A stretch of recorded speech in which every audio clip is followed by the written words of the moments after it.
Atom bomb بنانا حرام ہے، ہم نہیں بنائیں گے. ڈیفینس اسٹریٹجی کے اندر یہ دونوں چیزیں نہیں ہو سکتی، کیونکہ ان کے ذریعے جنگ نہیں لڑی جاتی، ظلم کیا جاتا ہے اور بے گناہوں کو قتل عام کیا جاتا ہے، بچے عورتیں مار دی جاتے ہیں، انوائرمنٹل کتنے پرابلم کھڑے ہوتے ہیں. خدا نے اس چیز کی اجازت نہیں دی آپ کو کہ آپ آئیں اور ہر چیز تباہ و برباد کر دیں، لہٰذا وہ نہیں بنا رہے.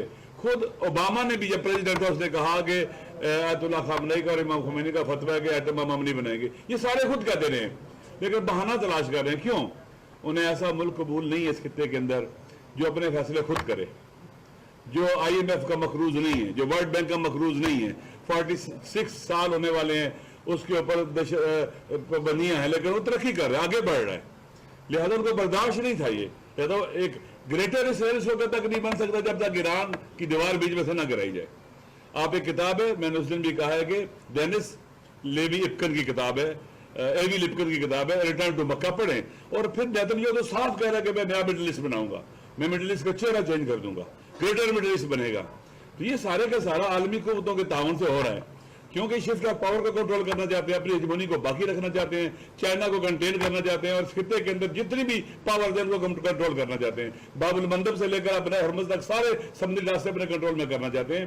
یہ جو ایران پر حملہ ہوا ہے حقیقت میں ایسٹ پر حملہ ہوا ہے، پورے ایشیا پر حملہ ہوا ہے، پورے جہان اسلام پر حملہ ہوا ہے، امت مسلمہ پر حملہ ہوا ہے. وہ سب کی نیابت میں لڑ رہے ہیں. ہم سب کی ذمہ داری ہے ان کو سپورٹ کریں. جیسے پاکستان کے ساتھ جو لوگ کھڑے ہوئے ہیں، جب پاکستان پر اٹیک ہوا اسرائیل انڈیا کے ساتھ تھا، امریکہ بھی انڈیا کے ساتھ تھا، چپ تھے. جب دیکھا کہ آگے کچھ نہیں کر سکتے تو ناکام ہو رہے ہیں تو فوراً آگے جی سیز فائر کر لیں. میرے خیال میں پاکستان کے عوام کا سینٹیمنٹ، پاکستان کے عوام کے رہے اس وقت مظلوموں کے ساتھ ہے ظالموں کے مقابلے میں. دنیا میں سب سے زیادہ اسرائیل جو ایک ظالم رجیم ہے، اللیجیٹیمیٹ رجیم ہے، اس کے خلاف اور امریکہ کے خلاف پاکستان کے عوام میں نفرت پائی جاتی ہے. اور الحمدللہ پاکستان کے عوام بہت بابرکت بہت آگاہ ہیں اور ہماری حکومت نے بھی جو یونائیٹڈ نیشن کے اندر سٹینڈ لیا ہے. آج جو یونائیٹڈ نیشن سیکورٹی کونسل کے اندر اس کا اجلاس ہو رہا ہے، پاکستان چین اور روس کے مشترکہ ڈیمانڈ پر ہو رہا ہے، تو ہم ان کو بھی ویلکم کرتے ہیں.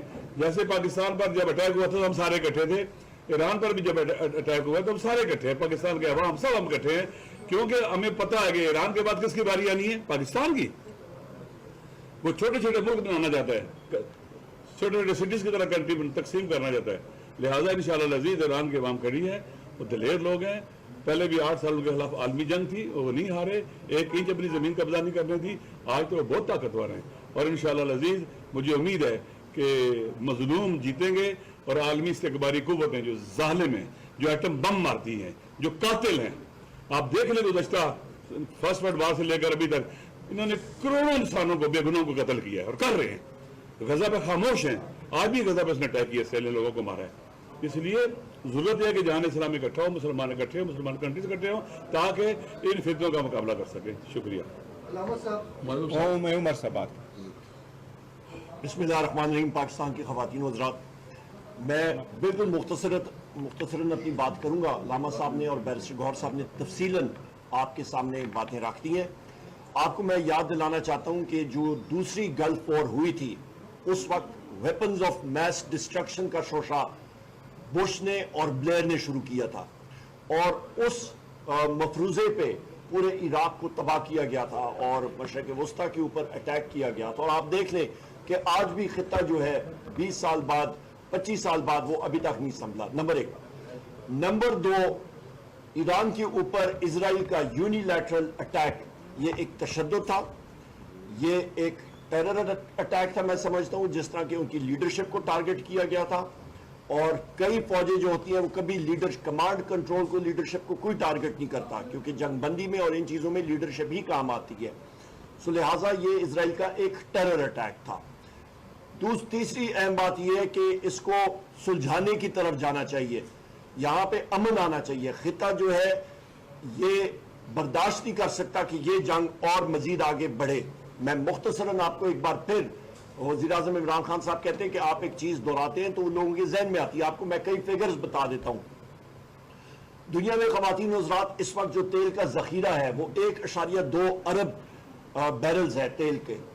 اس پہ جو روزانہ کی مانگ ہے یا جو کنزمپشن ہے دنیا میں وہ تقریباً آپ کی 10 کروڑ 40 لاکھ بیرل دن کی ہے.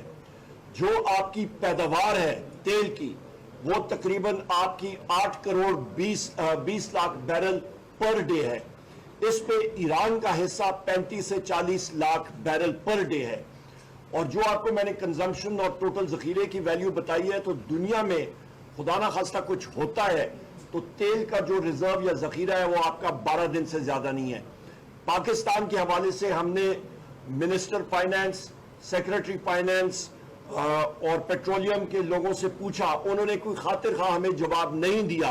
उन्होंने कहा जी हम सोच रहे हैं, हम देख रहे हैं, हम लोग मुतबादिल रास्ते देख रहे हैं। तो मुतबादिल रास्ता मुझे दिखा दें। खुदा ना खास्ता स्ट्रेट ऑफ हार्मूज बंद हो जाता है तो हम लोग दरा बरोगल से ताजिकिस्तान से क्या तेल यहाँ पे लाएंगे, या फिर इंडिया के साथ तो आने से रहे, और हिंदुस्तान भी जो है वो उसका भी तेल उधर से ही आएगा। जापान तक सारा तेल तो इधर से आता है मशरिक वस्ता से। सो लिहाजा ये चीज भी खत्म हो जाती है। और ये भी जहन में रखें कि आपका सऊदी अरब का जो दाहरान और दमाम और ये एरियाज हैं जो ईस्टर्न सी बोर्ड है, सबसे बड़े दुनिया के ऑयल वेल्स वहां पे मौजूद है।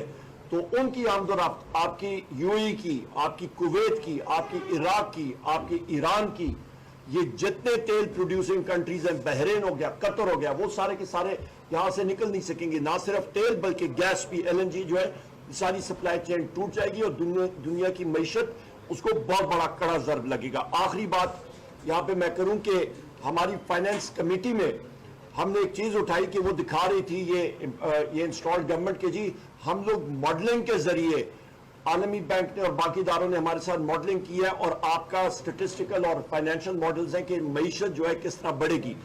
आज हमने कल बड़े जोर लगाया और हमने कहा कि उन एक्सपर्ट्स के सामने हमें बिठाया जाए, क्योंकि हम भी थोड़ा बहुत जानते हैं फाइनेंस के हवाले से। आज 9 बजे हमारे पाकिस्तान तहरीक इंसाफ के साथी MNA 6-7 हम लोग थे और वर्ल्ड बैंक की टीम थी और मिनिस्ट्री ऑफ कॉमर्स की थी। यहां पे ये मैं कहता चलूं कि एक्सपर्ट्स को तो जो आप सवाल देंगे वो जवाब देने के लुबे लबाब। जिस वक्त हमने उस मॉडल का पूछा तो कहते होते हैं जिसके ऊपर हुकूमत या ये इंस्टॉल्ड रिजीम अपना सारा इन्हिसार कर रही थी कि जी ग्रोथ आपकी, एक्सपोर्ट्स बढ़ेंगी, आपकी मईशत कैसे बढ़ेगी। वो कहते हैं कि खोदा पहाड़ निकला चूहा। उस मॉडल में जो फ्लॉज हैं, जो खराबी हैं, वो ये है कि नंबर 1 वो स्टैटिक मॉडल है, साकिन मॉडल है, नंबर 1। नंबर 2 वो बुनियाद कहां से डेटा ले रहा है, वो पाकिस्तान ब्यूरो ऑफ स्टैटिस्टिक्स से। तो भाई हम लोग तो पहले कह रहे हैं कि पाकिस्तान ब्यूरो ऑफ स्टैटिस्टिक्स खच्चरों की तादाद दिखा रहा है कि इसमें कोई इजाफा नहीं हुआ, गधों की तादाद में 1 लाख इजाफा, माल मवेशी डंगरों की तादाद में 36 लाख इजाफा, आपकी कपास की फेल, चावल, आपका गन्ना, आपका वीट जो है, सारी की सारी फसलें फेल, आपका लेबर फोर्स सर्वे नहीं हुआ। तो वो डेटा जो ब्यूरो ऑफ स्टैटिस्टिक्स का है वो तो आगाज ही यहीं से, शुरुआत ही उसकी फॉल्टी है। और जो बैनुल अक़वामी एजेंसीज भी वो डेटा उठाती हैं उसकी बुनियाद पाकिस्तान ब्यूरो ऑफ स्टैटिस्टिक्स का डेटा है जो खुद ही फॉल्टी है। तो आप एक चीज कहते होते हैं गार्बेज इन गार्बेज आउट। आप एक सवाल, एक सिस्टम, एक आपका जंग आलूदा सिस्टम या मशीन है, उस पर कोई चीज आप डालेंगे तो आपको रिजल्ट भी ठीक नहीं आएगा। सो लुबे लबाब ये है कि जो इस वक्त हुकूमत या फिर ये इंपोर्टेड रिजीम कह रही है कि जी हमारी एक्सपोर्ट्स ग्रो करेंगी, कहां से करेंगी? वो पॉलिटिकल कंसिडरेशन ही नहीं उन्होंने डाला। टैरिफ स्ट्रक्चर वो कहते हैं जी अमेरिका में हमारी टेक्सटाइल्स की एक्सपोर्ट्स बढ़ जाएंगी। अमेरिका में बहुत पावरफुल टेक्सटाइल लॉबी मौजूद है जो टैरिफ्स बढ़ा रही है। वो नहीं अलाउ कर रहे कि आपके डेवलपिंग कंट्री से टेक्सटाइल्स वहां पे आए, वो तो टैरिफ बढ़ाने के चक्कर में है। तो ये कैसे लेके जाएंगे? वहां पे पब्लिक एक्शन कमिटीज उसको कहते हैं, पैक्स और सुपर पैक्स, उनकी बहुत सख्त लॉबीज होती है। तो इनके लुबे लबाब ये है कि इन्होंने जो मॉडल्स और जो मफरूजों पे ये सारी बात करें, बात वही है कि ये टोटल एक आप शोबाजी समझ लें, ये टोटल अल्फाज का हेर फेरी है। और आखिर में मैं ये कहूंगा कि जो हम लोग कहते रहे हैं कि ये बजट जो है ये डेड ऑन अराइवल बजट है। सबसे पहली चीज और आखिरी बात मैं करके इजाजत लूंगा कि इन्होंने कहा है जी कि हमारा जो खसारा है वो तकरीबन 6500 अरब का है और ये लोग उठाएंगे जनाब बैंकों से आपके लोन्स 6300 अरब रुपए के। 97% बजट खसारा ये आपके बैंकिंग सेक्टर से उठाएंगे। तो पीछे रहता क्या है? पीछे आपके पास ग्रोथ के लिए, आपको इंडस्ट्री या ज़राअत को बढ़ाने के लिए आपके बैंक तो सारे का सारा कर्जा दे रहे हैं हुकूमत को। आपको मेहनतकशों को क्या देंगे और आपकी सनत को क्या देंगे? दूसरी इंपॉर्टेंट चीज, जिस दिन तेल की कीमत बढ़ गई तो उसके साथ साथ रुपये की वैल्यू नीचे जा रही है। इसके साथ आपका जो टेबल 1 है आपका बजट डॉक्यूमेंट्स में, बजट इन ब्रीफ, उधर आप देख लें कि आपकी सूद की पेमेंट तकरीबन 50% बन जाती है बजट की। तकरीबन 7,500 अरब रुपए की सूद की पेमेंट है। टोटल बजट आपका 17,500 के करीब है, तो 50% आपका सूद की पेमेंट जा रही है।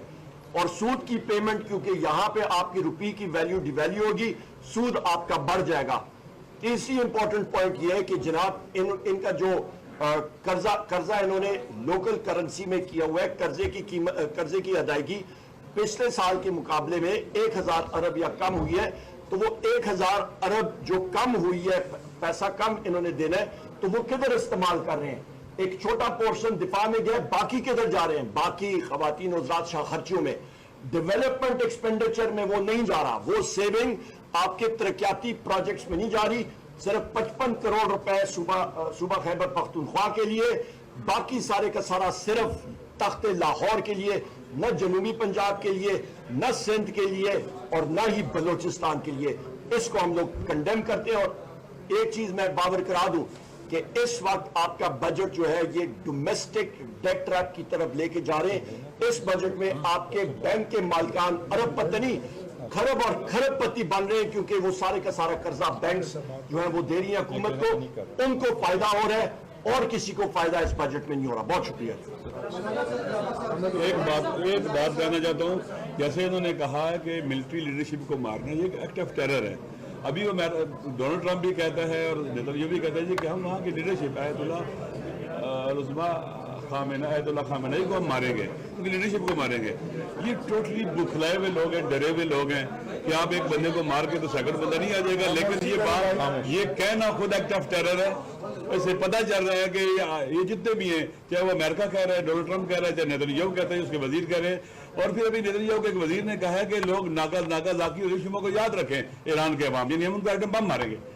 ये इस तरह के थ्रेट्स दे रहे हैं। और मेरे ख्याल में खामोशी, इस तरह के इक़दाम के मुकाबले में खामोशी रहना भी जुर्म है। उनकी हौसला अफजाई हो रही है।